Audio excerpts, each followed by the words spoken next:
Votre attention s'il vous plaît. Cet élément est en ligne là. Contactez-nous pour savoir s'il est aussi disponible en la langue de votre préférence. Veuillez aussi noter qu'il est en audio uniquement, dépourvu de ce fait d'image originaire. christequality.com. Les cieux sont à la portée de votre main, juste par un simple clic de la souris. Évangileéternel.com, le site de l'Évangile éternel. À présent, nous vous convions à suivre la rubrique Libre débat biblique et religieux. À présent, la rubrique Pasteur et thème vous invite à suivre le bien-aimé de Jésus-Christ et des saints, le docteur Labrito Mbala, ministre de l'Évangile éternel. Très bonne détente.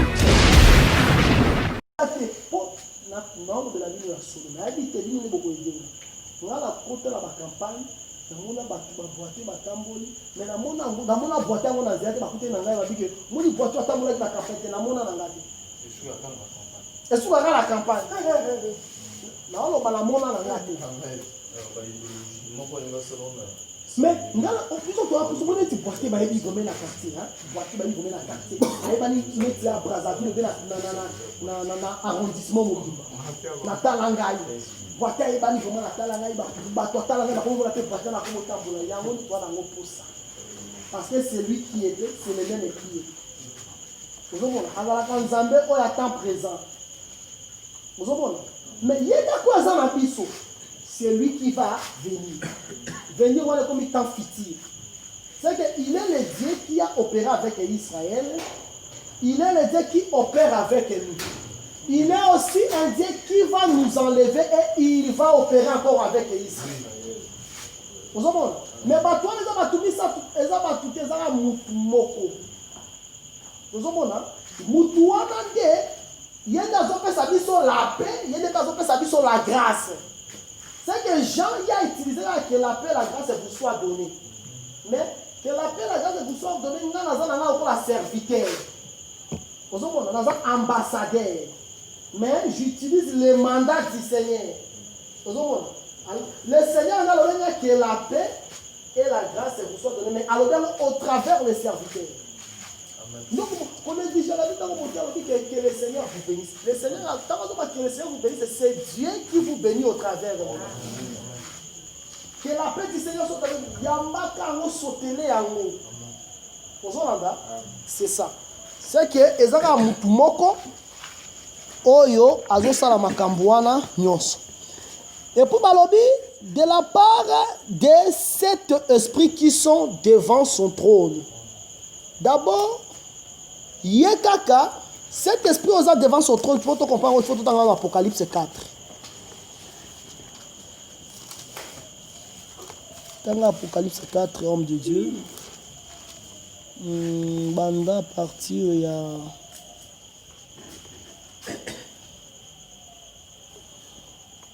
Non, peut-être toujours verser dans Ngombangu.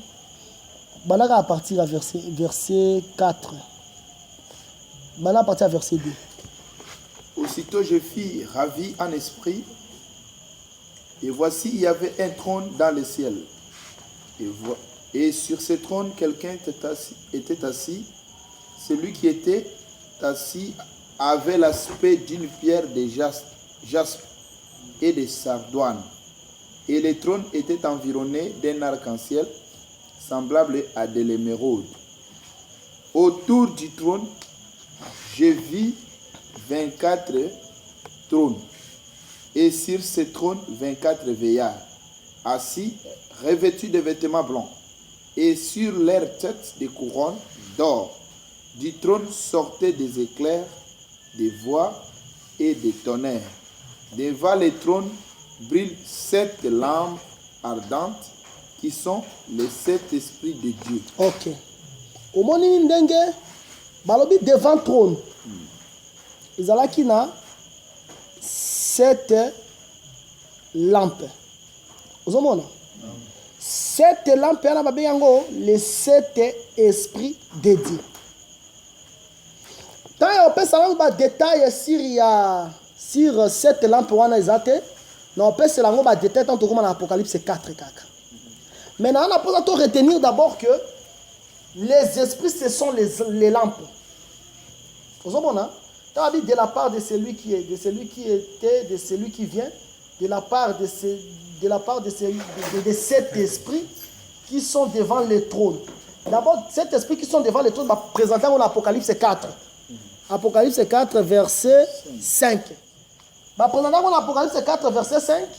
Mais va bien en cette lampe, va bien esprit lampe. Donc, après ça va détailler il y a cette lampe ou bien cet esprit. Donc, ça va détailler en Apocalypse 4.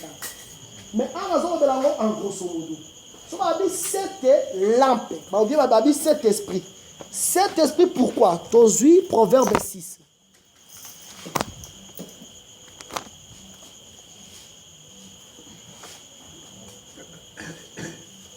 Au verset 31.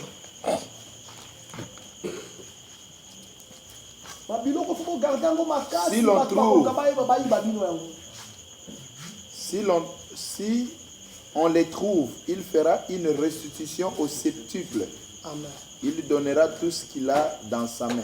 Ah, au moins dit, ce qui m'a coûté moutouaïbi, hein? Bien de ma coûté naïbi crée naïbi. Vous comprenez? Dans ma coûté naïbi, les faits ma coûté crée naïbi. Son anima zone c'est fondation ça. Ma crée na ezala 7. Vous comprenez? Et pour ma 7 on va définir en gros.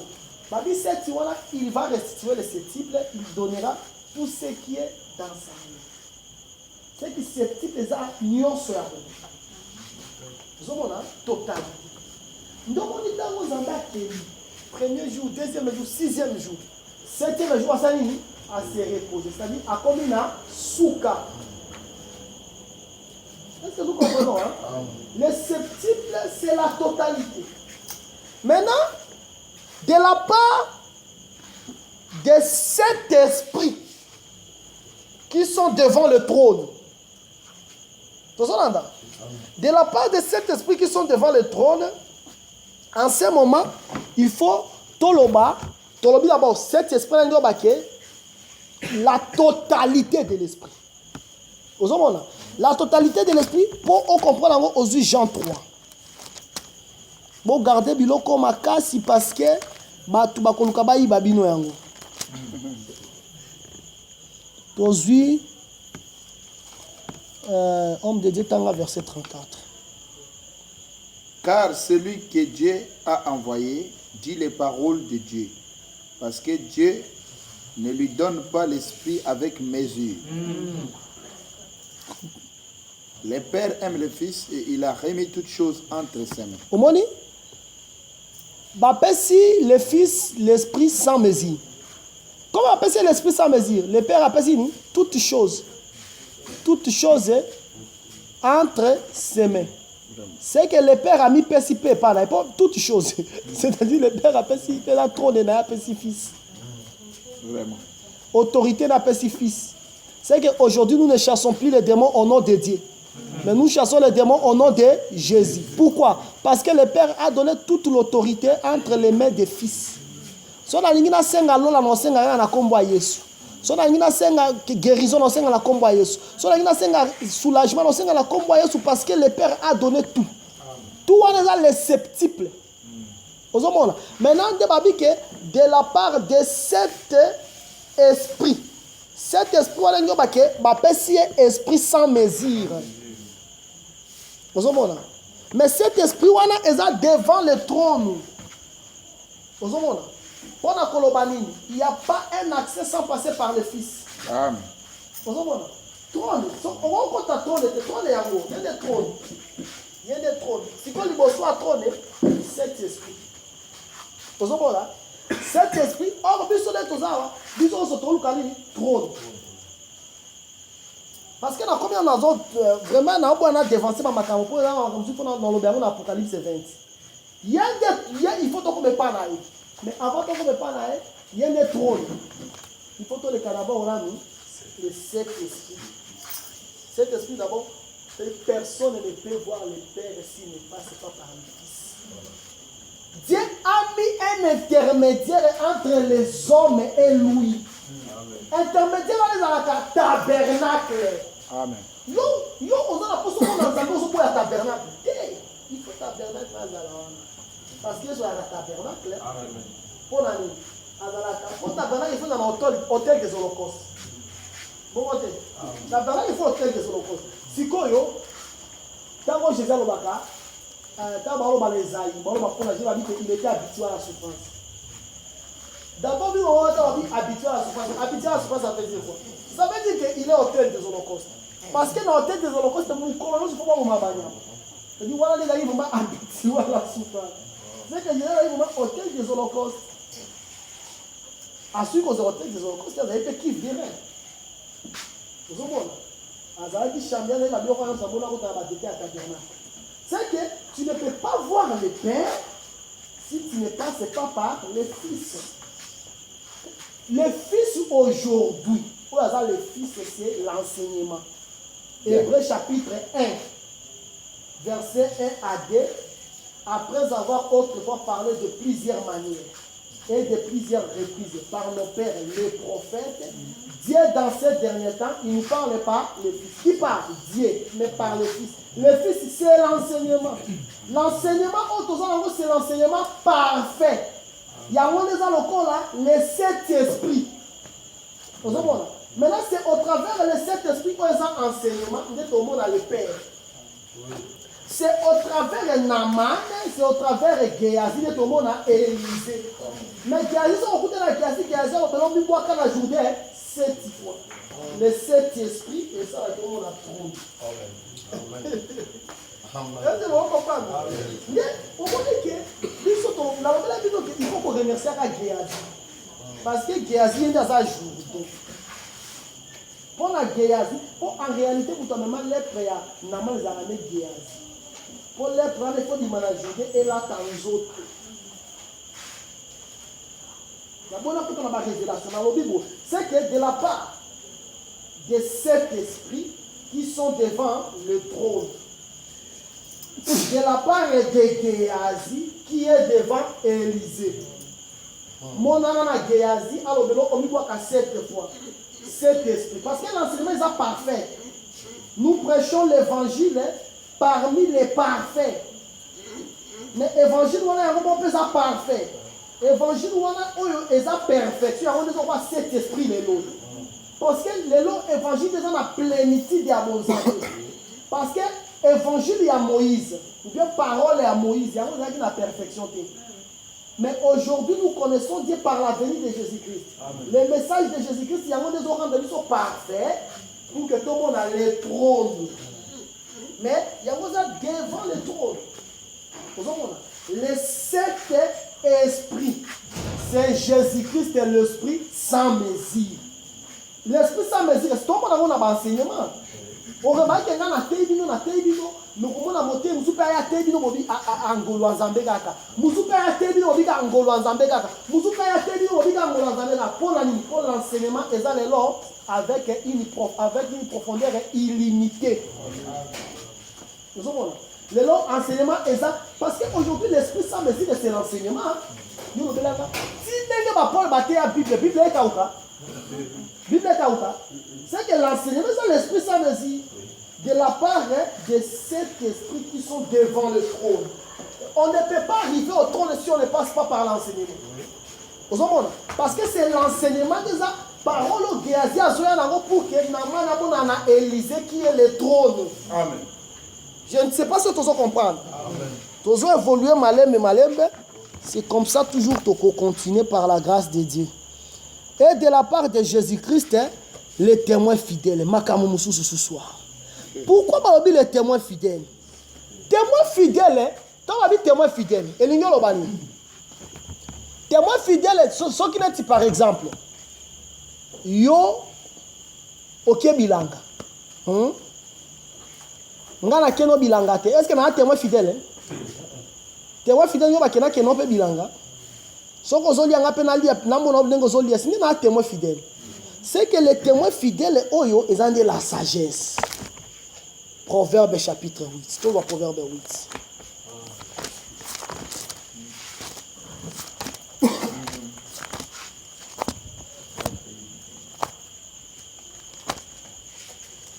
Les amants lecture moi moulaï, comme de Dieu tangela biso avokaka, banata la verset 1 ti to souffler paix en attendant.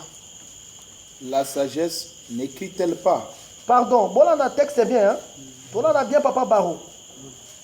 La sagesse n'écrit-elle pas? L'intelligence n'élève-t-elle pas sa voix?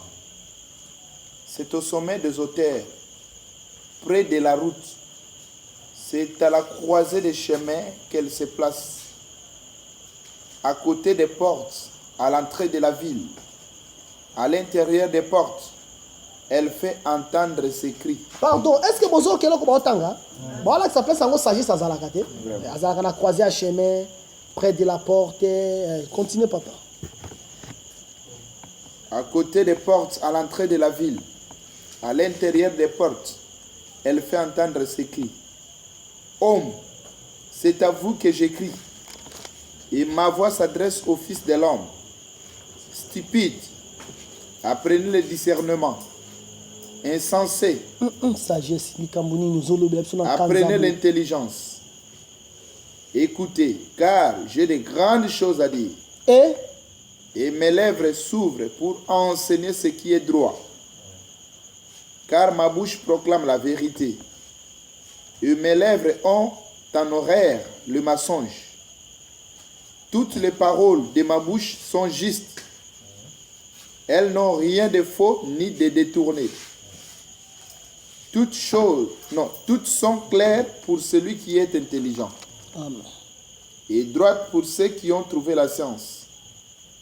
Préférez mes instructions à l'argent.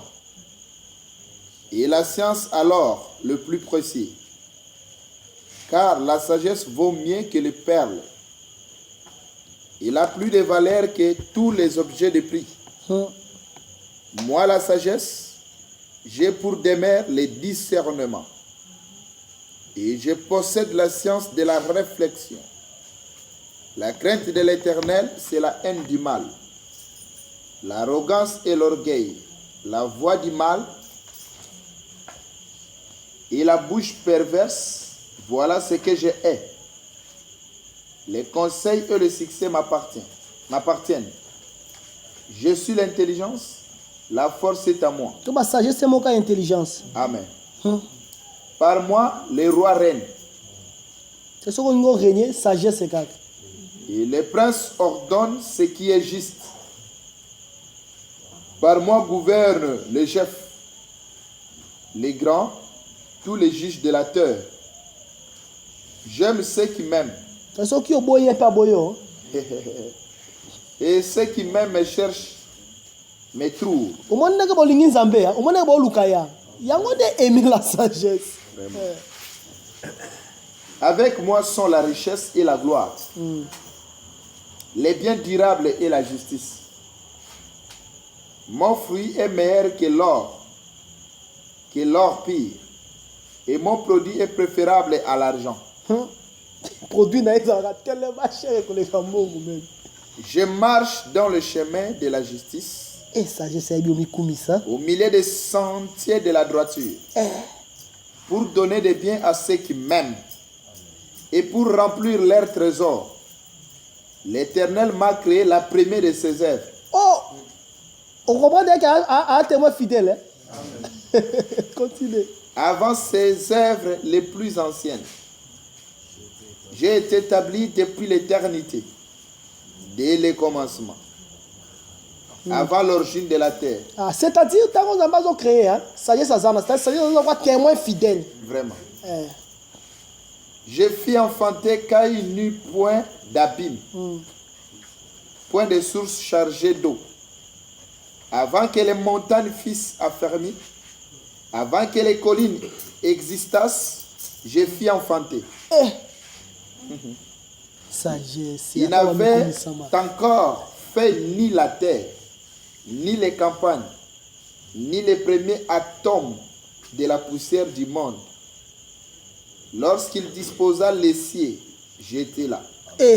Témoin fidèle. Lorsqu'il traça un cercle à la surface de l'abîme, lorsqu'il fixa les nuages en haut, et que les sources de l'abîme jaillirent avec force, lorsqu'il donna une limite à la mer, pour que les eaux n'enfranchissent pas les bords, lorsqu'il posa les fondements de la terre, j'étais à l'œuvre auprès de lui. Ah, c'est Azalaki témoin fidèle. Il était toujours à l'œuvre. Auprès de lui, elle était le témoin fidèle à sa Je sagesse. faisais tous les jours ses délices, joua sans cesse à sa présence, joua sur les globes de sa terre, et trouva mon bonheur parmi les fils de l'homme.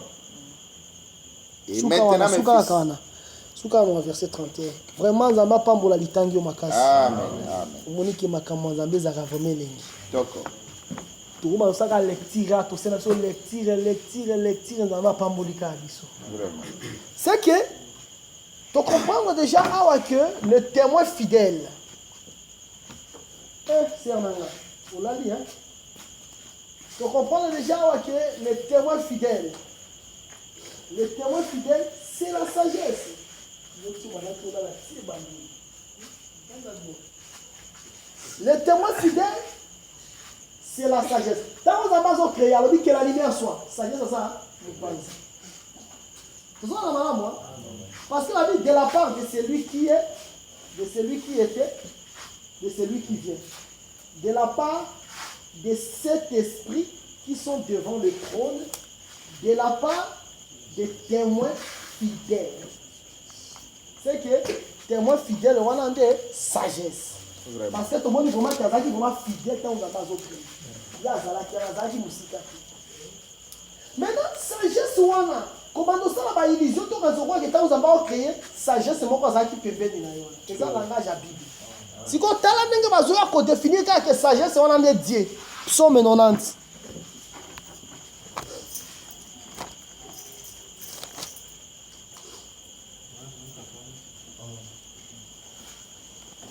Si on m'a dit qu'on a balobi nini, n'a pas to attirer attention. Na proverbe 8, babi que avant qu'il a créé l'atome et la poussière, avant que batia ba nuage dans l'icolo, sagesse sagini azalaki. Si babi sagesse azalaki wana. Si ko kazade que sagesse mo zaki pembeni nzambe, okobunga mabe. Tala nenge Bible zo s'expliquer yango moko. Ba explique que sagesse yana ndé nani. Psaume 90 verset 2. Voilà. Avant que les montagnes fissent nœud et que tu eusses créé la terre et les mondes, d'éternité en éternité, tu es Dieu. Au moins, c'est quoi sagesse? Sagesse, c'est encore Bengende, Dieu. Au moins, c'est-à-dire, Babaki dans sagesse, c'est un Dieu. Sagesse, c'est un Dieu. Parce qu'il faut pas que Dieu, c'est une créature. Amen. Dieu, c'est une créature. Vous comprenez la chose? Pour la nuit. Parce que l'éternel, il existait par lui-même. Mais il a fait Elohim, il a créé Dieu. Dieu, c'est l'objet d'adoration. 2 Thessaloniciens chapitre 2, verset 4. Dieu, ça veut dire objet d'adoration. Mais avant que les anges adorent Dieu, Dieu s'adorait lui. Tant qu'on n'a pas dit adoration, on a dit comme ça. Éternel, je suis grand. Maman, on a créé Dieu. Tant qu'on n'a pas dit qu'on a créé Dieu. Vous comprenez? Parce que Dieu, ça veut dire objet d'adoration. C'est que lorsque tout le monde est là-bas qui dit dans le cinéma, éternel, éternel. Tant qu'on va éternel, éternel, bien pour créer Dieu. Parce qu'on parle de l'adoration lorsqu'il y a Dieu. Voilà, c'est ça. C'est-à-dire, lorsque adoration est sans les qui n'a pas Elohim sans adoration, voilà éternel. Tant adoration est bandit quand il y a premier jour, quand il y a bandit quand adoration est à créer Dieu. C'est que Dieu c'est une créature. L'éternel a créé Dieu. Maintenant, remarquez. Dans Psaume 90, Balobel dit que avant que les montagnes fissent créées, Balobel dit d'éternité est retirée. Balobel dit sagesse, soit dans tout le monde dans Proverbe 8, Balobel dit. C'est que les témoins fidèles, c'était Dieu lui-même. Vous avez vu? C'est que Jésus a même des témoins fidèles à l'année Zambé. ozomona ntango babenge témoin fidèle ezobake ye nde nzambe oyo asala makambo nyonso nde oyo babenge témoin fidèle mais nzambe wana bazolakisa biso na proverbe euti lokola mwana lokola sagesse babenge okola nde mwana ya nzambe mwana ya nzambe oyo azalaki pene ya nzambe mais Job a changé abengi ekombo mosusu parce que bible ezobake Dieu parle de plusieurs manières et de plusieurs reprises Job sikoyo abengi hippopotame totanga Job chapitre 40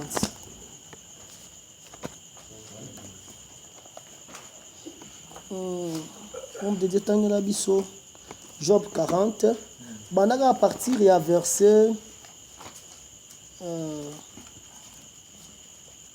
pendant à partir à verset 10 tina verset 14 proverbe abengi sagesse somme abengi Dieu Job abengi hippopotame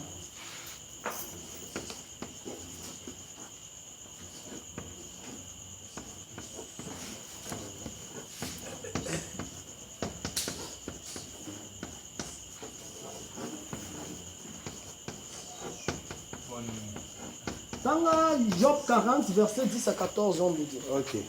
Voici l'hippopotame, à qui j'ai donné la vie comme à toi. Il mange de l'herbe comme les bœufs. Les voici, sa force est dans ses reins, et sa vigueur dans le muscle de son ventre. Il plie sa queue aussi ferme qu'un cèdre.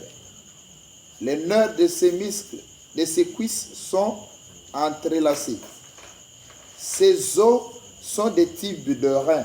Ses membres sont comme des barres de fer. Il est la première des œuvres de Dieu. Ah, ok. C'est lui qui l'a fait, l'a pourvu d'un glaive. Amen. C'est que œuvre nzambe liboso, selon Job. Ils ont dit hippopotame. Selon Proverbe, œuvre nzambe liboso, ils ont dit sagesse. So ma bengi sagesse na bengi yango Dieu. C'est que hippopotame nzambe. Po hippopotame moki so mona hippopotame moki na moki aneza lokola nini? Lokola cèdre. Moki lokola cèdre ngolo baboui. Parce que moki la saka les serviteurs. Ozola moki la saka les serviteurs. Moki la ça rappelle les prophètes. Ozomona. C'est que Jésus-Christ va mourir comme un roi prophète. Parce qu'à l'Obibo, Jérusalem qui tue les prophètes. J'ai voulu vous rassembler comme une poule qui rassemble ses poussins. Vous n'avez pas voulu. Votre maison sera déserte. Mais si vous avez expliqué, vous avez prophète à Soukanetiye pour que vous comblez mes irs dans Bango. Vous avez dans Matthieu 23. Vous combler mes irs, c'est ma prophète. Prophète, vous avez Moukila parce que selon Esaïe 9:14, les prophètes c'est laqué. C'est que celui qui mourra, ça sera un prophète mais laqué. Mais cette là, c'est laqué roi. Parce que Cèdre, les rois, ils étaient à Cèdre. Salomon a parlé depuis le Cèdre jusqu'à l'Hysope. Depuis la royauté jusqu'aux serviteurs. Les prophètes, les rois prophètes mourra. Vous avez présenté un homme qui c'est à la croix de Golgotha. Jésus a dit l'hippopotame a courbé sa queue. Mais tant que tu as mutu za poyo kitisa mutu te ya kitisi mutu pour que yotombola mutu yotombola maboko oloba que je vais marcher tête haute et main levée en signe de victoire. Mon serviteur prospérera, il montera plus haut, plus élevé. Ésaïe 52 verset 13. C'est que Jésus-Christ oyo tomoni sagesse na proverbe na Job azande hippopotame. Dans le mouvement, ils ont joué ensemble avec sagesse. Sagesse, c'est ça qui dit. Elle faisait toujours les délices de son père. Tout le temps, elle appelle à papa. Il doit jouer sur les globes de sa terre.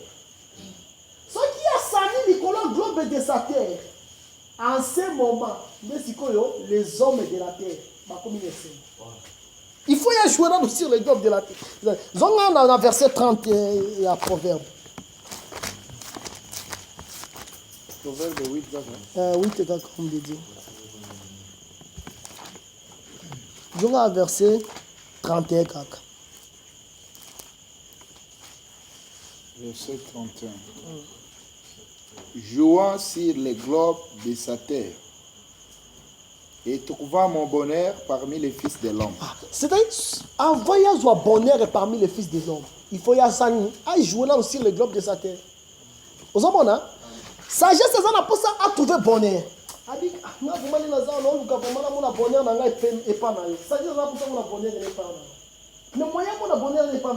vraiment jouer sur le globe de sa terre.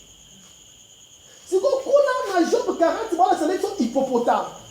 C'est lui qui l'a créé, l'a pourvu des glaives. Nous avons créé mon toit. Moi, la montagne dans ma maternité, montagne maman, on a été. Dans la voie mystique. Moi, la montagne maman, on a été. Vraiment. Si vous avez hippopotame, on a été. Si vous avez sagesse, c'est ça, il a joué sur le globe de sa terre pour trouver bonheur parmi les fils de l'homme. Est-ce que nous comprenons? Jouer, ça veut dire quoi? Psaume chapitre 9. Jouer, ça veut dire vaincre l'ennemi.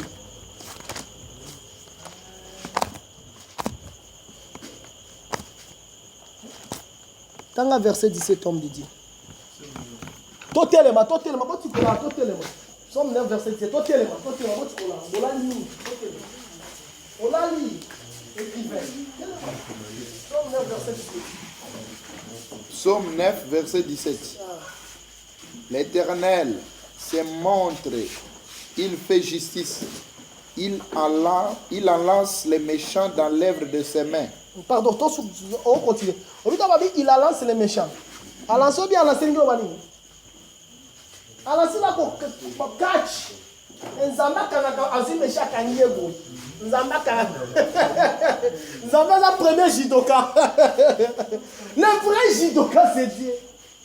Il a lancé les méchants par l'œuvre de ses mains. Nzamba salakango. C'est-à-dire que Satan zana na Golgotha nzamba kangaka Satan bo. Judoka. Continue. Il lance les méchants dans l'œuvre de ses mains, jeu d'instruments. Au moins, il y a un méchant. Dans ma boko. Au moins, il y a un judo. Il y a un jeu d'instruments. C'est que tant que Zamba ont ça la G.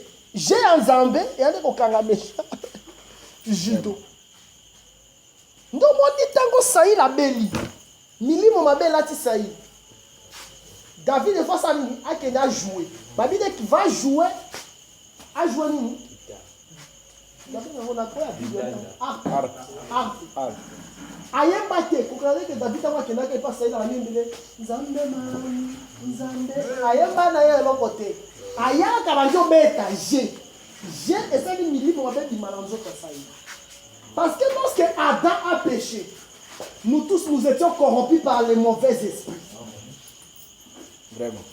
Nous avons une mission à Jésus-Christ. Luc 4. L'Esprit du Seigneur est sur moi. Il m'a oint pour annoncer une année de la grâce. Rendre libre les opprimés. Nous sommes parce que nous avons été opprimés par les mauvais esprits. Maintenant, Jésus-Christ, il est venu jouer, faire le léger. C'est l'autre psaume 9. Quand on s'en a joué, il a lancé les méchants par ses mains. Il y a un jet d'instrument. Jet d'instrument, jet à Jésus, et il y a un méchant catch. Si on sagesse, il y a fallu qu'on joue sur le globe de sa terre. Parce que lorsque le diable Adam a péché, la terre et l'humanité étaient corrompues. Romains chapitre 5, la mort a régné depuis Adam jusqu'à Moïse. C'est qu'il n'y avait personne comme juste sur la terre. Tout le monde était possédé. Maintenant, il faut maintenant la sagesse à jouer sur le globe de sa terre. Parce que tant que la sagesse a joué dans la terre, il n'y avait pas le bonheur sur la terre. Bonheur est sur la terre. Pour parler de la proverbe 8:31. Bonheur est sur la terre. Sagesse de force a joué sur le globe. Quand jouer sur le globe, vaincre Satan. Satan qui dominait l'humanité. Donc on dit l'apôtre Paul dans la Bible dans Galates 6. Galates 6, 14. Autant il y a de Galates 6, 14. Galates 6, 14. Surtout au monde autant. Galates 6, 14. Vous savez la madame? Ah, vaillant. Galates 6, 14. Galates chapitre 6, le verset 14. Amen. Pour ce qui concerne, loin de moi la pensée de me glorifier, d'autre chose que de la croix de notre Seigneur Jésus-Christ, par qui le monde est crucifié pour moi, comme je le suis pour le monde. Le monde, c'est ça les globes de sa terre, non? Ok. Maintenant, le monde, on a des Christ à crucifier en nous. Maintenant, Christ est crucifié, le monde, ça veut dire que la sagesse joue sur les globes terrestres. Vraiment. Parce que ceux qui ont joué sur les globes terrestres, on va dire que le bonheur est qu'on va maintenant retrouver parmi les fils de l'homme. On va pas dire que c'est ça. Mais il faut d'abord que la sagesse a joué sur les globes. Nous, le monde entier, selon la Bible, est représenté par les 4 points cardinaux. Si on regarde Daniel chapitre 4, Tango a expliqué autorité à roi Nabucodonosor. Azo que royaume et autorité ne subit les 4 coins de la terre. Apocalypse 7, bazomon ils sont les 4 anges. L'Apocalypse 7, 1. Babi que les 4 anges aux 4 coins de la terre. C'est que la terre est à 4 coins. Vraiment. Donc on dit que tant qu'on a makila, babana on tient makila na 4 cornes à hôtel. Mais makila moko sibi 4 cornes. C'est que le sang de Christ est qu'on a répandu aux 4 coins de la terre. Donc on dit Zaké a qui nous travaille dans la DGI, la Direction Générale des Impôts. Zaké a l'objet. Alors, Seigneur, permettre-nous qu'on aille bâtir moko dans un les quadruples. Et lui dit, babo, ce que Zaké a soubuka kiawa, ce qui a commis la coignon sur la terre à produire les fruits de la repentance. Il va vivre toujours la sainteté. C'est que dans le banc Nzambé quand on a Brazzaville, ceux qui ont Kinshasa peut faire banc Nzambé, ceux qui ont Togo font banc Nzambé, ceux qui ont Paris font banc Nzambé. Il y a des que ceux qui ont Paris na côté ba l'autre c'est na ba tentire na mutu. Wana zake na zona sake sang ya Christ comme na Paris que. Or sang ya Christ comme à peine à Paris. Même à Paris on peut vivre la sainteté. Même aux États-Unis on doit vivre la crainte de Dieu. Est-ce que tout ça là? C'est que la sagesse est jouée sur les globes de sa terre pour que le bonheur les la retrouver parmi les fils de l'homme. Parce que lorsque Adam a péché, il n'y avait plus de bonheur. Il n'y avait que le malheur. Maintenant, la jambe, on ne peut pas faire une sagesse, pas une des hippopotames. Abotama maman on a épée. Épée on a famille. Épée ça n'a pas la rebunda. Ah mais Jésus a qui la sur la terre, c'était la vérité. C'est la vérité qui a vaincu. Vous connaîtrez la vérité et la vérité vous rendra libre. Mais la vérité, c'est l'épée. Éphésiens chapitre 6. Babel dit épée, la parole. La parole, c'est la vérité. Pour Bible dit que ta parole est la vérité. C'est que hippopotame a la vérité. Donc on dit Jésus t'a envoyé, moi Jésus a posé ses actes. Nous avons bien dans Satan de père des mensonges. Pour ça, nous avons identité de ma lame, il y a hippopotame. Abotama avec l'épée. Hippopotame a comme une sagesse. Pour la nuit, nous avons préparé pour le combat. Combat les acquis l'œuvre de la croix. C'est que témoin fidèle, c'est la sagesse. On a dit madame moi. Et ce qu'on va dire témoin fidèle, c'est la sagesse, c'est Jésus-Christ lui-même. Mais sous forme de sagesse. Le premier-né des morts est le prince des rois de la terre. Le premier-né des morts au Lingelo Babo. Mutu moko ta ko tika kunda pour abika seko na seko avant Jésus azala. Amen. Au moins que Lazare n'est pas seko kala. Lazare azaki akufa. Lazare akufa. Obi zomo na nini? Zomo na documentaire mo na kim. Batieli ni ya Delila. Baki bazuki bakana Delila ba retrouver amu. Ba retrouver bakana Delila. C'est comme comme il faut étudier. Mindele bazana ba folie na bango. Folie na bango vraiment la folie. Bazui baluki bakana, ba vérifier marque ya crâne ya bo. Abi crâne ya bo. Crâne so que ça bo. Il faut ça là élonginé, il faut ça la forme ya bo. Baluki ba bandu sa betite. Tinenga oluka ko tia ba misuni. So nous avons la crâne à Bologna, il faut arcade, il faut dans la forme à bout. Il faut si vous avez la bénisse et l'on gagne. Vous comprenez? Pour la ligne. Parce que Jésus la Koufaka a tikala na mabele. Bakote ko luka ya Lazare pe bazu yango ba bimisi yango pe papa ba bimisi crâne à Lazare. Mais ya Jésus ba luka ngo so bazu. Pour la ligne. Jésus est le premier d'entre les morts. Vraiment. Avant tika crâne était Jésus qui est dans zoto na epelele. Yo soki ye soye yo avant que les fonds autres tika. Ouais. Mais Jésus a apporté vraiment apporté la corne. Comme la Jésus Jésus qui est nalo dans la zoto. Parce qu'il était le premier des démons. Au moins, même dans Matthieu 27, même si on a dit que, et ça m'a dit que, quand Jésus a coupé plusieurs sépulcres de saints et ceux qui. Babima quand la tombe, c'est quoi que la tombe. Vraiment. Babima, bonsoir Jésus n'est pas. Jésus est dans la prémisse. Jésus est dans le poumon agréable. Or que si on continue en boca, nous avons un livre à Deutéronome. On continue en boca, ce qui est au long. On dit ça qu'on continue en boca. L'on est plus gourmand. Ce qui est mignon comme un gourmand, mais même un sacrificateur. On dit ça qu'on continue en boca. Quand c'est gourmand, c'est là Jésus. Jésus dit, pour dire ça qu'on continue en boca, il faut accoufer à ce point. Si on y a un gourmand, il n'y a pas sacrificateur et qu'on a la lola. Ils ont intercédé pour la biso. Parce que dans la première des morts, ils ont tout fait la première des morts, ils ont vraiment Jésus. Comme il y a ce qui, depuis ce fait, ils ont expliqué à cause de quoi. C'est pour cela, attends les longs à la couffine de maille. Attends, mbisi à yenga. Ce qui mbisi à yenga, yo qui sont mbisi wana na zambi. Yo lié pe mbisi wana. Attends, ça va qui mon pagano. Il n'y a pas qu'il y a un ancien quoi. Pour la nipoyer sous le fait secouer, ils ont fait tout ça, les qui a poussé. C'est pour cela, bien aimé dans le Seigneur, ne blague pas avec les gens. Bible et le Bible. Dieu a mis l'immortalité dans l'évangile. Villa immortalité dans la matière au place de sous souté.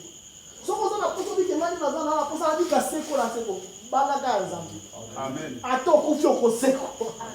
Parce que Jésus est le premier d'entre les morts. Comme il est le premier d'entre les morts, nous aussi, nous avons l'espoir d'être ressuscités. Pourquoi on est prince des rois de la terre? Ah, on est prince des rois de la terre par rapport à la dernière vague. Il y a dernier temps des nations. Vous en avez là? Bon ami. Après l'enlèvement de l'église, par exemple, l'exception de l'Apocalypse 17, que les 10 rois prendront autorité ensemble avec la bête pendant une heure. Vous en avez? Maintenant, les 10 rois, si par cause de la roi, supposons que la bête a utilisé États-Unis, Chine a utilisé le royaume de Wananos. Vous en avez? Ils ont régné vraiment, ils ont roi, ils ont les lois, il faut que les rois ne ce qu'on appelle l'or et l'argent. L'or et l'argent, nous avons la capacité de bâtir les armes et les coups. On dit que le président a dit ce qu'il y a à l'honneur de l'habité. Les armes,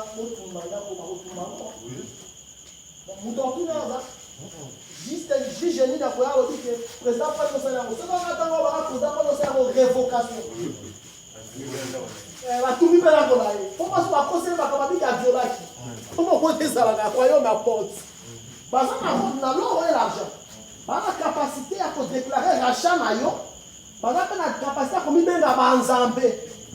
Mais et vous en a tellement koboye, oh yon nzambe faut le l'or et l'argent va passer. Quand l'or et l'argent va passer, il y a cette fois-ci yon za la makoki au moment mototel. Ngande na za la makoki à combattre tirer poussière et tirer retournera la poussière. On dit pour toi le bakabo za la nzambe. Mais les gens qui ont dit que tirer poussière et tirer retournera la poussière. Ce qui m'a dit que je bombi. Ce qui m'a dit que je même que on change ma passeport, il y a combien de pays pour l'année. Les gens qui ont l'or et l'argent. Mais Nzamba peut démontrer qu'il y a l'or et l'argent. Il y a la capacité à racheter parce que c'est lui qui est Dieu. Maintenant, le fait roi de la terre va régner. Nathan va régner après l'enlèvement de l'église. Tant que vous va régner après l'enlèvement de l'église. C'est ça, c'est ça, roi. Maintenant, Jésus-Christ est accueilli comme le roi du roi par rapport à Apocalypse 19. Voilà la bataille Armageddon. Jésus-Christ a joué comme le roi du roi pour renverser tous les royaumes. Maintenant, on va renverser tous les royaumes. Si on va un roi. Maintenant, quand il y a un roi, les filles à vaincre un roi, ça veut dire prince et roi de la terre. Vous comprenez? C'est que parmi les rois, il est encore un roi. Parce que à Botoli, il y a une royauté. Si il a comme un vrai roi, tant que tu as encore un vrai roi, il va dire prince des rois. Vous comprenez? Et là, on a David. Akebi Tumbati, à Botoli, couronne, elle est comme Yaye. Vous comprenez? Comme le prince des rois. Est-ce que vous comprenez bien? C'est que parmi les rois, c'est lui qui est le premier roi. C'est lui qui vaincra tous les rois. En ce moment, il sera comme le prince des rois de la terre.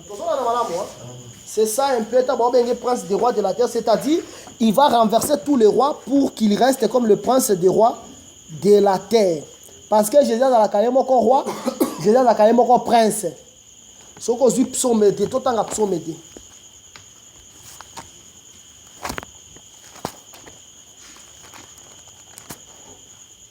Bon, la moukate.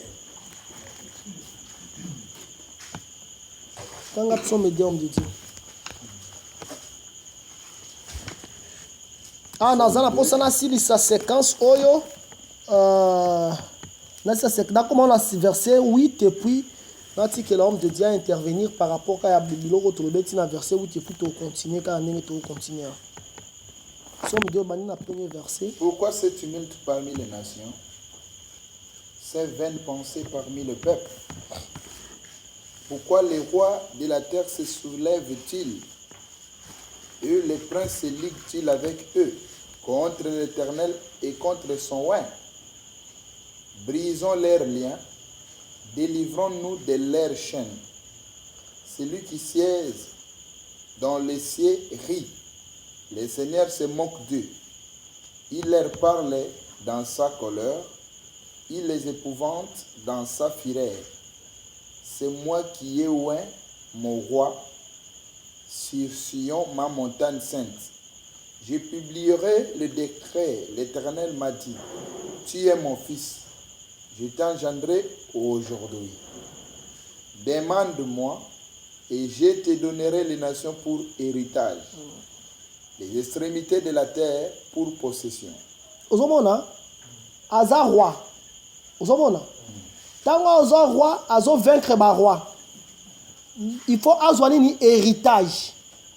Ozomona. Vraiment. En ce moment comme il a ni prince. Continuez, on me dit. Tu les briseras avec une verge de fer. Tu les briseras comme le vase d'un potier. Et maintenant, roi, conduisez-vous avec sagesse. Bazo avertir ba roi, ba bibok se conduire avec sagesse. Vraiment. Bango bazo yokate. Mais yesiko tellement za roi. Tango ngo akoya ko vaincre bango. En ce moment, il faut avoir héritage. A comme prince. Continue. Tu les briseras avec une verge de fer, tu les briseras comme le vase d'un potier. Mais maintenant, roi, conduisez-vous avec sagesse, juge de la terre, recevez instruction. Servez l'Éternel avec crainte et réjouissez-vous avec tremblement. Baisez les fils des pères qui ne s'irritent et que vous ne périssiez dans votre voie, car sa colère est prompte à s'enflammer. Irez tous ceux qui se confient en lui. C'est-à-dire tellement tout le belang ba bataille était, mais tout le belang nous comprendre que Jésus-Christ a convaincre ba roi de la terre. Quand on vaincre ba roi de la terre, azo soit héritage. Héritage wana azalani prince.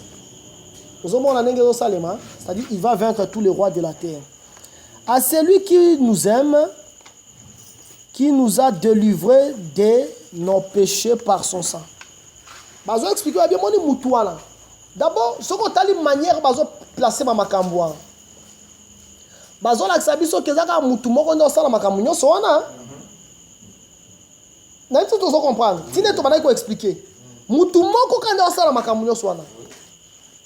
Mutu asungi ete. Mutu asungi ete. Po ngam sokolo be yango bike ah mais docteur nani comment nani Simon de Cyrène. Ça sungaka Jésus, amenelaka ye quoi? Wana eza esapoli. Amenela Jésus croix, eza te kamemela Jésus croix pour Jésus akomema croix te. Voilà, eza te kamema Jésus pour Jésus akomema croix te. Mutu amema masuba mokimo mandako akomema croix te.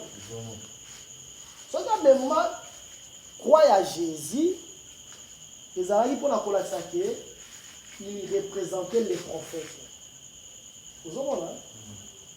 Quand on me dit quoi à Jésus, Jésus a obéi, il est cassé. Vous avez il a mis quoi à Jésus pour la collection qui est à Zolaksa, ma prophète. Comment on va comprendre en vous? Tous voient psaume. Pour la collection, au moins ce qu'on a dans 1 Pierre. 1 Pierre chapitre 1. Les prophètes quoi? Faisaient quoi? Ils attestaient d'avance la souffrance de Christ. N'est pas Simon de Cyrène même. Mais Simon de Cyrène a père et a ami balé. Aza papa ya Rifi, aza papa ya Alexandre. Muto apé si détail wana za marqué. Bana mi balé wana eza royaume ya Juda pe na royaume ya Israël. Les prophètes bazaki na bana mi balé. Soko tangi même Ézéchiel benga hoho libamana na mususu wana. Azola sa dessert. Ézéchiel alakisaka bango bongo. C'est que soki babi bana mibale lingi oloba ke Simon de Cyrène waza na bana mibale baza royaume ya Juda na royaume ya Israël. Soki ozwi neti royaume ya Israël napesa neti exemple ba prophète ya royaume ya Israël ya Samarie. Ozwi neti Eli ba prophète ya royaume ya Israël. Bango bazali vraiment ba prophète ya Israël vraiment. Tango basa ya division. Ba prophète ba surgissant quand il y a Israël les ba Eli ba Élisée so ozuna na Juda ozuna ti ba Osée ozuna ti ba Esaïe on va dire ba côté Juda sikoyo batwana o bazali ce sont les prédicateurs qui sont des pères bango to bazali ko la ba papa mais ba papa la bazaki na bana mibale za royaume ya Israël na royaume ya Juda parce que les prophètes attestaient d'avance la souffrance de Christ. Tous psaume 44, aux verset 22, tina verset, joata verset 21, tina verset 24. Si nous avions oublié les noms de notre Dieu, et étendu nos mains vers un Dieu étranger, Dieu ne le saurait-il pas, lui qui connaît les secrets du cœur? Mais c'est à cause de toi qu'on nous égorge tous les jours, qu'on nous regarde comme des brebis destinées à la boucherie. Réveille-toi. Pourquoi dors-tu, Seigneur? Réveille-toi. Ne nous repousse pas à jamais. Ok. Omoni awa babi bazota la biso lokola le brebis destiné à la boucherie. Les brebis là ba pluriel hein. Les brebis abi que c'est à cause de toi Seigneur qu'on nous regarde comme les brebis destinées à la boucherie. Différent na Ésaïe 53. Ésaïe 53 bango ba lobela les brebis te. Voilà la brebis moko kaka. Merci. Vous omona tanga Ésaïe 53 mbidi.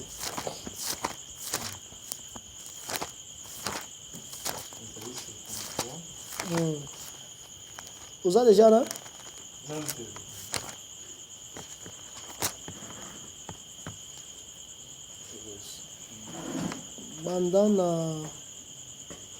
Bandana verset 7.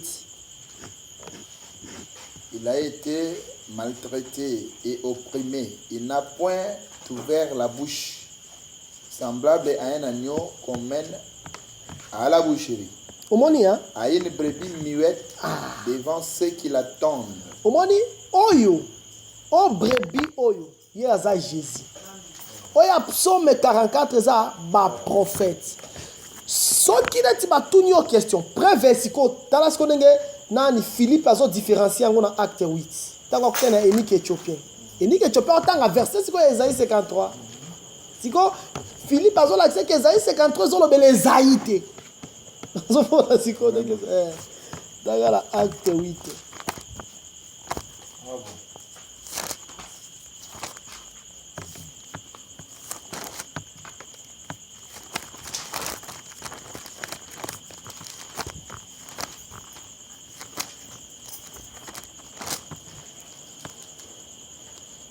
Voilà verset 32.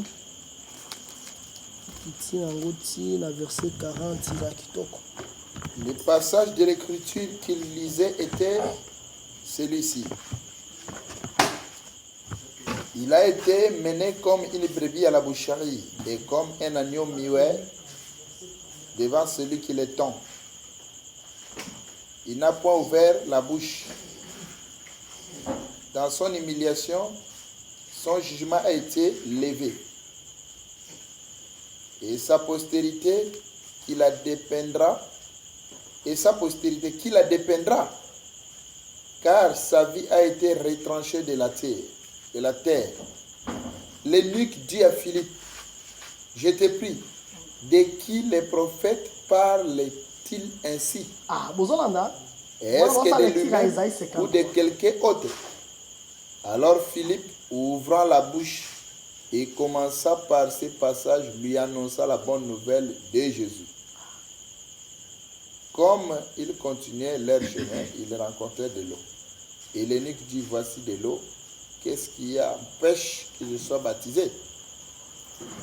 Philippe lui dit, si tu crois de tout ton cœur, cela est possible. L'eunuque répondit, je crois que Jésus-Christ est le Fils de Dieu. Amen. Amen. Je crois que tu l'as dit texte. Hein?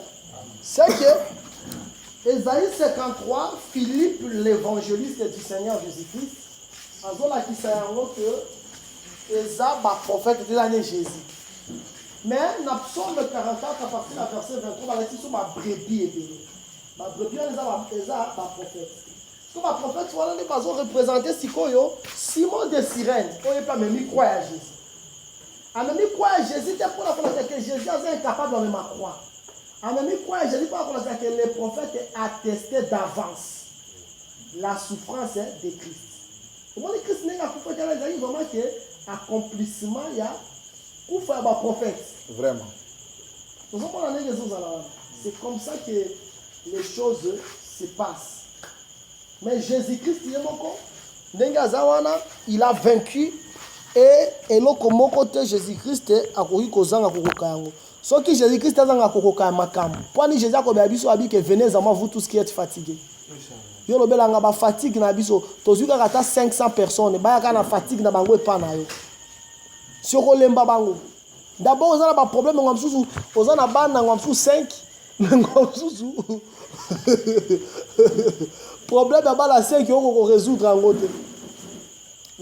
Ah, écoute, na Brazzaville, les a bien. Brazzaville, la classe, est au fêlé. Na kini kuna woka classe, il faut kuna yamboka bala mibali. Kini yamboka bala mibali, papa. Oyoga, la classe, la classe, 1 million de francs CFA par an. Je vois si quoi transport à bana. Si quoi dans la bango 5. Mais si quoi Jésus a bengi na bana na yo. Nayo na baye nayo abengi batunyo sabi venez à moi vous tous qui êtes fatigués chargés je vous donnerai du repos siko lo baké oh Jésus-Christ alemba comme maïkoulous te tababike il nous a délivrés de nos péchés par son sang bien aimé sang à Jésus n'est pardonné na baika que ne bon pour ça que muto sala makambu nyoso ezaka mutu moko mais a délivré biso par son sang. Ozu Otangi, Hébreux chapitre 9, verset 22. Il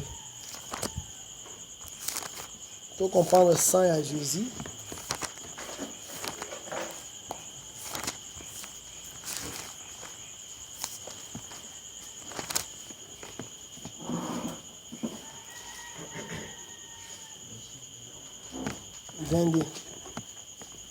Il nous a délivrés par son sang. Il n'y a pas de délivrance sans l'effusion du sang. Et presque tout, d'après la loi, est purifié avec du sang.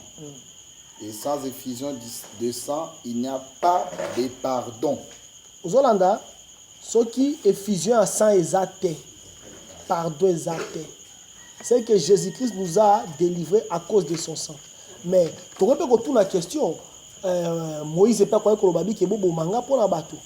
Mais attends, Moïse a coupé pour la biso, mais pardon exact, peu importe après 600. Parce qu'on était à la recherche des sang pires. Sang à Moïse là qui sang à Adam. Aux Hollandais, Jésus-Christ est né à Zala qui n'a sang à Adam. Parce que Jésus-Christ était la sémence du Saint-Esprit. Sémence à Saint-Esprit et continue à katia nzoto ya mutu babenge Adam. Babenge Marie. De Jésus a botami, c'est-à-dire Jésus n'avait pas le sang d'Adam.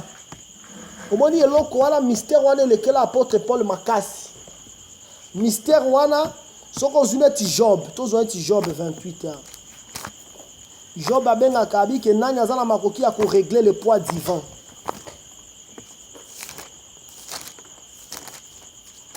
Dans Job 28, verset 25.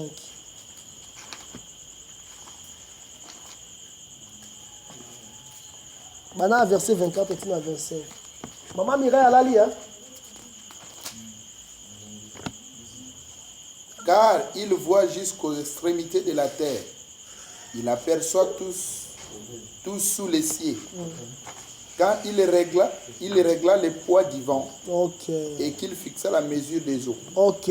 Omoni nzambe moko za kwa mupepe. Mais mupepe wana za nzambe seni a régler mupepe. Mupepe za muneni. Nzambe a régler yango. Ko régler yango zanzi. Ndomoni Paul azoba bi que le mystère de la piété est grand. Abi Dieu esprit manifesté en chair. Vie des anges, crie dans le monde, élevé parmi les païens. Et ça qui aventure. Pour la zone comprendre, comment expliquer Nzamba bota manakati amu. Et là c'est pour ce monde que batebe bandimate que Jésus a Nzambé. Comment expliquer yon Nzambé créateur, on dit que au kotanakati alibumo ya créateur. C'est là qui va régler le poids divin. Va régler le poids divin. Aujourd'hui, c'est pour ça que lorsque nous avons ce qu'on appelle le poids éternel. Parce que Nzambe wana zamuna komi muke compressé à cause de nous. Maintenant Nzambe wana il a versé son sang. Et lorsqu'il a versé son sang, c'est alors qu'il a accordé la délivrance à l'humanité. Sans l'effusion du sang. Sans l'effusion du sang, il n'y a pas le pardon du péché.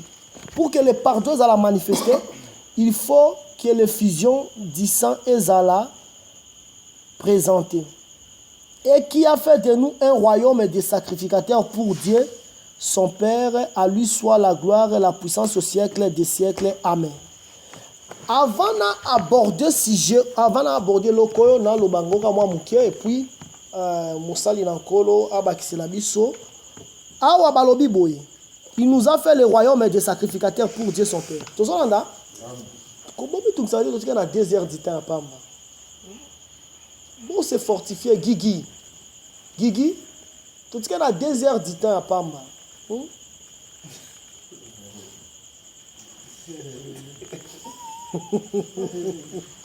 n'avons pas pour la vie sur la combo là. Tu mettez en Zambé ma boko. Tu ma pompier là. Guigui, d'accord. Ah, Babi, il nous a fait de tous un royaume de sacrificateurs. Le royaume des sacrificateurs, il dit que maman ou Azalaka est a commis sacrificateur. Ouais. Comment Babi, le royaume de Baba est Christ là, ma couronne. Le royaume des sacrificateurs. Il y aura. Maman, il nous a fait le royaume des sacrificateurs. Il faut athée, hein. Maman, là, il faut athée, hein. Il nous a fait le royaume des sacrificateurs. Le royaume des sacrificateurs, c'est bon côté. Voilà, vous avez là par rapport à Kotumba parfait.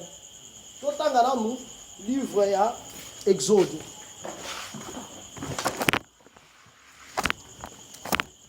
Il faut comprendre le royaume des sacrificateurs. Tous en Exode 30, Moussa Linankolo a tangé Libiso.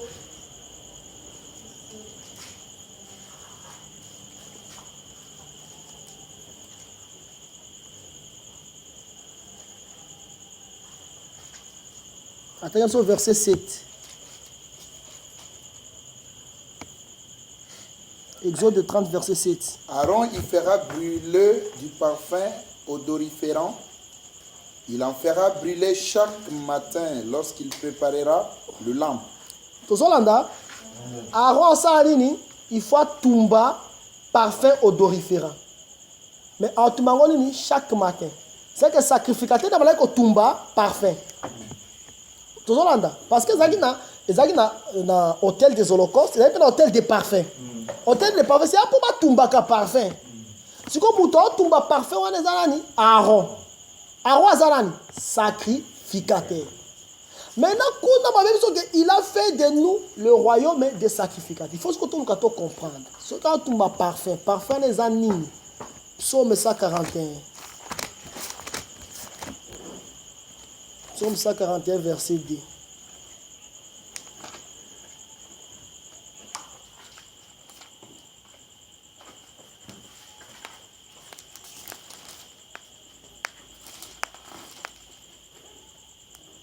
Que ma prière soit devant ta face comme l'encens et l'élévation de mes mains comme l'offrande du soir. Tozolanda, prière nanga el David, landa koto telema. Balobi que ma prière soit devant ta face comme l'encens. Babengi prière est encens. Encens parfum. Ozomona, encens est parfum. Mais prière nanga ezali bosono lokola encens. Est-ce que tu comprends? Encens les anini parfum. Maboko langa na tobezo lokola l'offrande du soir. Mais nazo viser ba bi prière nanga lokola encens. C'est que l'encens c'est le parfum. Maintenant parfum wana muto sala kango zani sacrificateur. Maintenant sacrificateur tango ngazo tumba parfum. Et l'ingélo par rapport à psaume 45 41 et l'ingélo ba que sacrificateur azo sambela. Ozomona. Ce qui m'a lobby dans Apocalypse 1, il a fait de nous bisonyonso le royaume des sacrificateurs l'ingélo ba que asali bisonso ba sambeli. Tout le monde peut prier, Dieu va l'exaucer. C'est raison que sambeli zamba koyo que l'ingélo ba dire que c'est comme sacrificatrice terre. Que yakoye c'est pas matina cher. Abi que je vous bénis au nom de Jésus-Christ. Ndoki. Talena babilo musu ba obi que babilo musu boluka ba raisonnement musika pamba. Oh là la posa ba diable azaka la mukia azana ba ke. Soko bolika moi c'est ote ya diable wana soko luka ka diable longine wana. Hein? Ba traîner ye. Oh, mon cher Robi, mon cher, on a consulté dans le cas qui est le matin, il y a Joyce Mayer. Eh! Abi, na wa matin Joyce Mayer, maman a somme. Ngabi ko. Joyce Mayer, aza mikoza na impact na poto makazi. Maman wana. Akoma même Kampala wana impact ya blague. Après ça va conseiller. Conseiller, même si maman Marcelo, bango so maman Marcelo Tunas. Bango so ba conseiller. Au moins, le conseil de Marcelo Zoangwana. On a vérifié, on a écouté un livre, il y a un philosophe français. On dit que Marcelo Marcelo a honoré de Balzac. Eh, Azou m'a appelé à honorer de Balzac.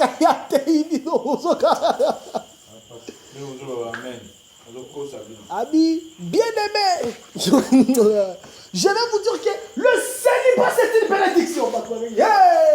Abi, pourquoi? Si tu es célibataire, qui va te déranger?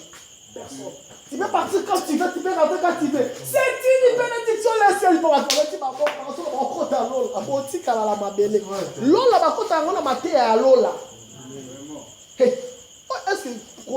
est-ce que l'eau qu'on a ça fait quoi? Si on a yo lo bango te, ma sœur peut bolo bango.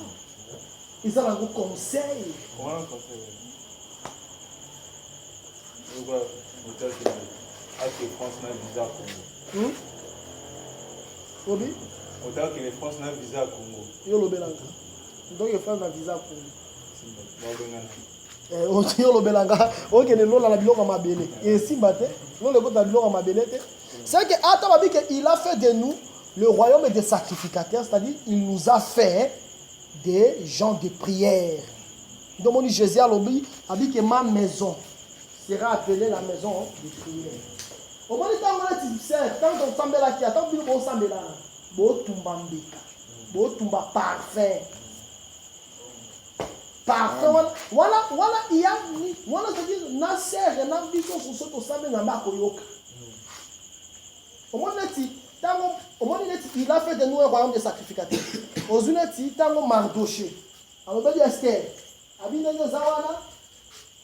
il faut le la roi, il camboisa. Esther habite tout ça. Si Esther ensemble dans la cour royale, Esther a moi aussi. Mais moi, si on a Esther, vraiment, quand vraiment dans l'Apocalypse, c'est un wana. On dit vraiment que le royaume des sacrificateurs. Le sang Esther est Nzimami, il y a Mardoché Nzimami.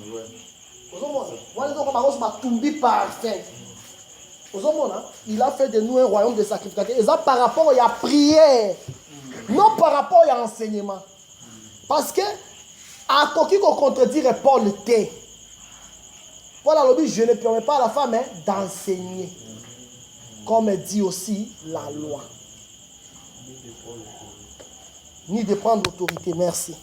C'est qu'il a fait de nous un royaume de sacrificateurs et ça par rapport à la prière. Bon, moi, l'Apocalypse, c'est comme a pété. C'est pour ça que nous avons exhorté, quand même, nous avons pongi, nous avons engagé, nous avons nous persévérer. La chair est faible, mais l'esprit est bien disposé. La chair est un désir contraire, un désir à l'esprit. Au moins, on a dit que tu prières tout là. Bon, ça dit que tu vas tu pongi exacté. Ma solo, ma solo belé. C'est pour cela que tu as manabi no ara to silisa na ngolu na nzambe. 2 heures à pas malétical.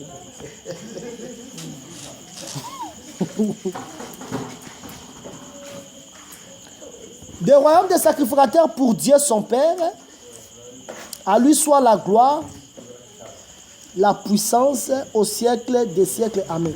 Balobi boy, à lui soit la gloire, la puissance au siècle des siècles. C'est que, au moins les moutons t'ont dit, mais là, il y a Jésus. Azalaka puissant, Jésus azalaka puissant, pas qu'on s'habille noté. Jésus, il faut, ce que je vous dis la vérité, ce qui est primordial, c'est le royaume des cieux. Mais il faut vivre la puissance de Dieu. Hein? Il faut tout le monde vraiment que Moutou, Azalaki Pe, Azalaki Moutou Makas. L'évangile a la capacité à briser Moutou Azalaki vraiment très petit peu au moment que Moutou a commis d'où. Hein? Imaginez-vous, Jésus a coûté la foule de Gadara. Foule de Gadara, tu as la foule de Gadara, Moutou va dans la Katia Bakunda. Abrisaka même ma chère de papa. Abrisaka ma kamo fou de Gadara. Mais Jésus t'a écouté babi azonga na état normal de tranquillité moko ya jeté. Ba doit habiter to benga na Dieu. C'est ça, c'est-à-dire quoi? L'évangile auto recevoir mouton après ça biso évangile au babi que à lui soit la gloire et la puissance. Il est un Dieu puissant. Il faut vraiment que mouton zala qui te tia yo kakalanda coûter. Azanga qui éducation nanda kuna bangwa ailleurs a combien de éducation. Parce que Jérémie 48 Jérémie azolo babo je ne sais pas sur les 48 a dit que ma parole est comme le marteau qui brise les rocs. Parole est vraiment tayaka mutu. Parole change à mutu. Ils ont mutu mususu akwa ta jipe amulaiti soka na ti jipe amulaiti qui a sentir kaka. Abi na okapema. Poka na ti jipe amulaiti yo jipe za kotona makolo. Mais yo kapema na panzi. Yo le belanga. Ok. Bala basi bazala makabua. Abi papa, dans la jipe amulaiti na kopema. Et loko za na makolo mais yo kapema na panzi. Est-ce qu'on les a bolibo malabu que bolibo babé? C'est-à-dire c'est ça, c'est que Jésus il est puissant. Et puis Balobi, voici, il vient avec le nuée. Et tout œil le verra, même ceux qui l'ont percé, et toutes les tribus de la terre se lamenteront à cause de lui. Oui, amen. Balobi, il vient avec le nuée. Tout ça, on a papa. Vous avez tout tambola. Bon, il vient avec le nuée. C'est que le nuée est là. Et l'autre, ils ont servi les amis pour qu'il se déplace. Azuana niwe. Ce qu'on a dit, Exode 19. Aujourd'hui, Exode 19. Vraiment, là, on a aussi un abino par la grâce de Dieu, tu persévérer, kaka. Tu persévérer, tu l'examen moment à Kito, comme il y avait aussi l'homme de Dieu Rotela. Tant tu bandouloube dans Makambo, même à l'église, Naba Makambo à venir et belé par la grâce de Dieu. Aujourd'hui, Exode 19, verset 9. L'Éternel dit à Moïse, voici, je viendrai vers toi dans une épaisse nuée, afin que les peuples entendent quand je te parlerai et qu'ils aient toujours confiance à toi. Amen. Tout l'as dit, hein? Zamba Robinin, je viendrai vers toi dans une épaisse nuée. Là, on va comprendre le mouvement Salima. Zambé pour ça le déplacement naïe. Zambé ça le déplacement naïe au travers niwe. Tout ça bon hein? Mais si quoi on a Exode 19, Zambé ça le niwe déplacement il y a zane katia niwe. Pas dit dans une. Il faut respecter le texte là.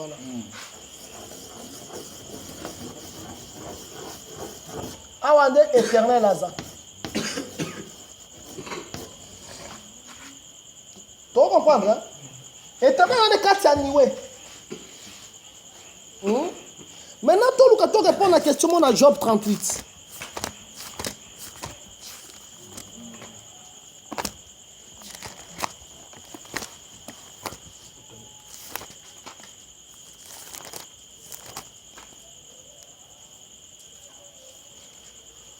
Dans le verset 28, on me dit. La pluie a-t-elle un père? Ah, il y aura une question. Qui fait naître les gouttes de la rosée? Ok, Soukana. Batuli, est-ce qu'il y a pluie? Job 38, verset 28. Bien-aimé, Ozolala, téléma tate, téléma. Olali mingi makasi. Yo kutu pongi faut ici là déjà, yo téléma. Yo vraiment téléma, téléma. Il y a téléma qui a choqué ça, ma cause le côté. Comment dit awa? Batuli so ki mfula ezana papa. C'est que papa ya mfula azane niwe. Parce que niwe na sala ka soka pasuki qui connaît le fracas. C'est que soki niwe a pasuki nde mfula noki. Maintenant mfula kono kanande éternel. Mais si tu so comprendre nga. Soki niwe pasuki mfula noki. On voulait zono Canada éternel parce que par rapport à Exode 19, je viens dans la nuée. C'est que on a zakati à nuée on est éternel. Mais nuée est bon puis éternel. Mais éternel la kati à nuée. Bien. Tout ça bon c'est que vouloir qu'on a kawana est éternel. Tangala nous Ésaïe 55 verset 10 à 11.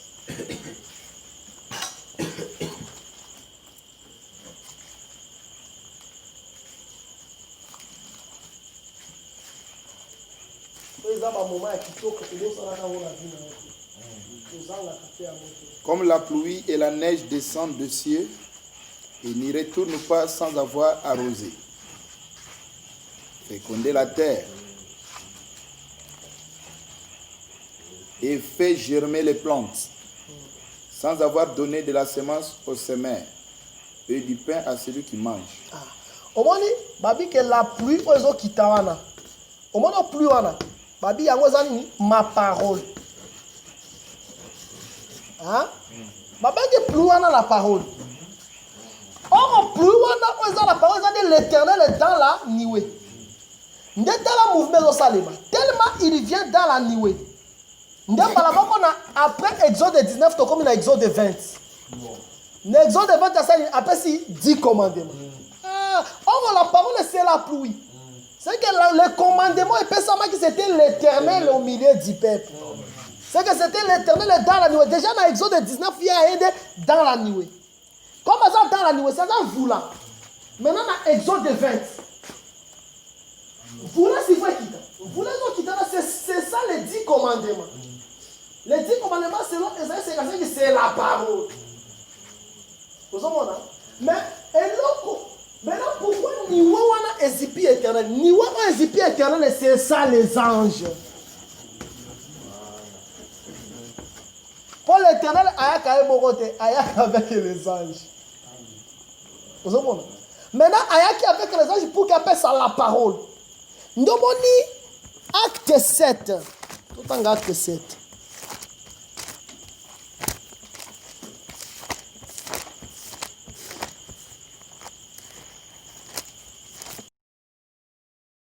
Allez, s'il vous plaît, au numéro suivant, pour retrouver la suite de ce message.